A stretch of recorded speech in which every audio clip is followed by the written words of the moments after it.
தந்தை, மகன், தூய ஆவியின் பெயராலே ஆமென். மூவொரு கடவுளுடைய அருளும் ஆசீரும் பாதுகாப்பும் வழி நடத்துதலும் உங்களோடு இருப்பதாக. பாஸ்கா காலம் 2வது வாரம் சனிக்கிழமை.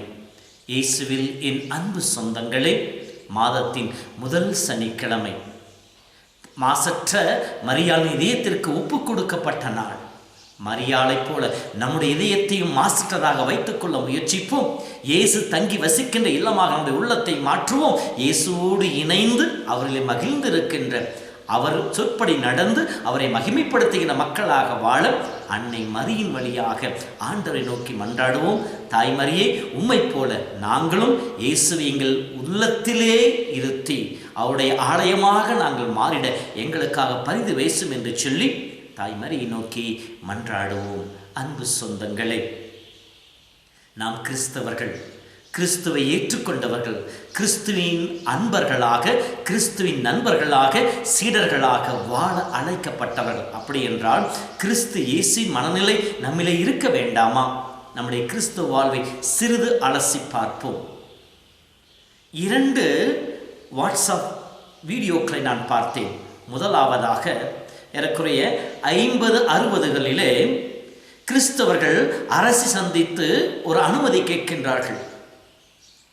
5 நாட்கள் நாங்கள் கூட்டம் நடத்த வேண்டும், நற்செய்தி கூட்டம் நடத்த வேண்டும், ஆகவே எங்களுக்கு அனுமதி கொடுங்கள் என்று சொல்லி.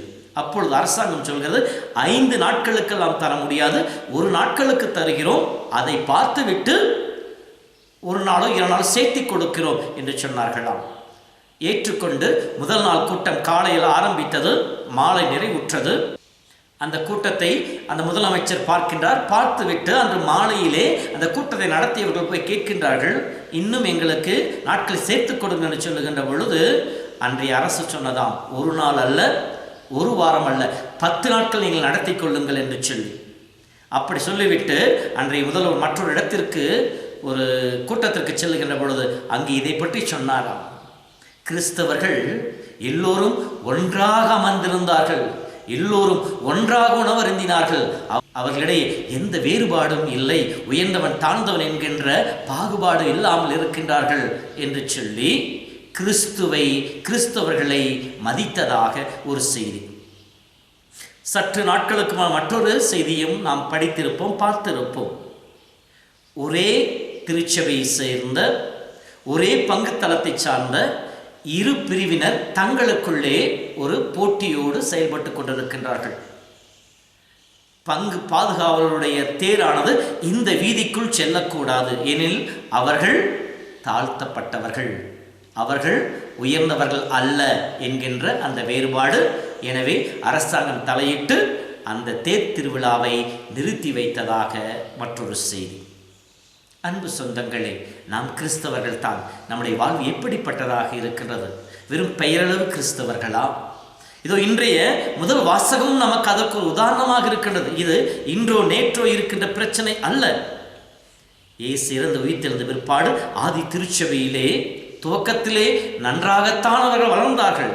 ஆனால் புறமணத்தாரும் கிறிஸ்துவில் இணைகின்ற பொழுது, கிறிஸ்துவை ஏற்றுக்கொள்கின்ற பொழுது யூத கிறிஸ்தவர்களுக்கும் புறவன கிறிஸ்தவர்களுக்கும் இடையே வேறுபாடு வளர ஆரம்பிக்கின்றது.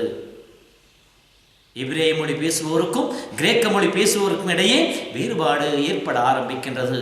இப்படி வெளியிலிருந்து வந்த புறவன கிறிஸ்தவர்களை இவர்கள் தாழ்வாக யூத கிறிஸ்தவர்கள் கருத ஆரம்பித்தார்கள்.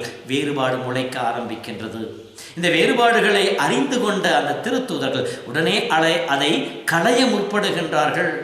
வேறுபாடுகளை, தடைகளை தகர்த்தெறிந்து விட்டு கிறிஸ்துவின் போதனையை போதிக்க வேண்டும் என்பதற்காக, அந்த பணியை செய்வதற்காக திருத்தொண்டர்களை நியமித்து விட்டு இயேசுவின் நற்செய்தி பணி, இறைவாக்கு பணியை தொடர்கின்றார்கள்.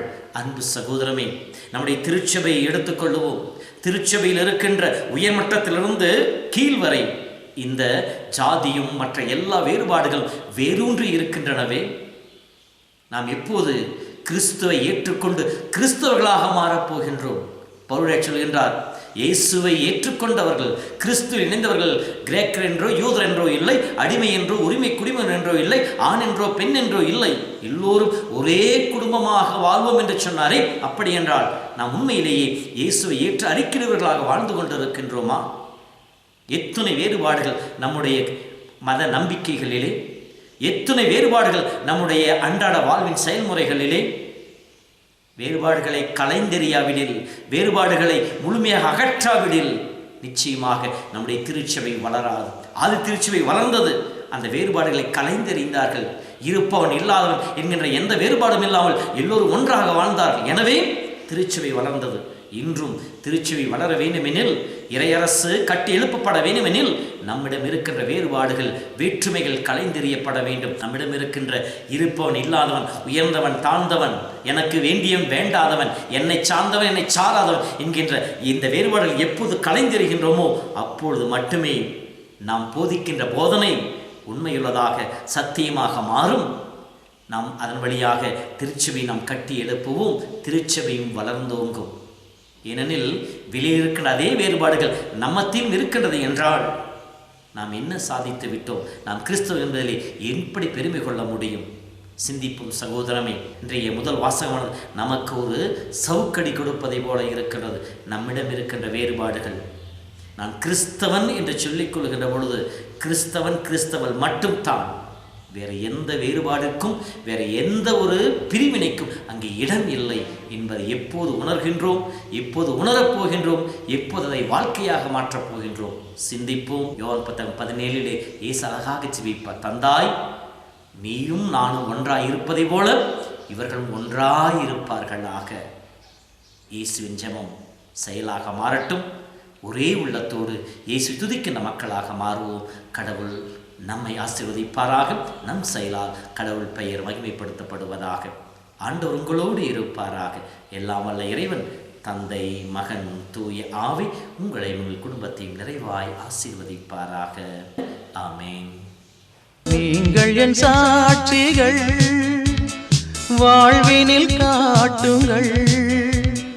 நீங்கள் என் சாட்சிகள், உலகினை வெல்லுங்கள்.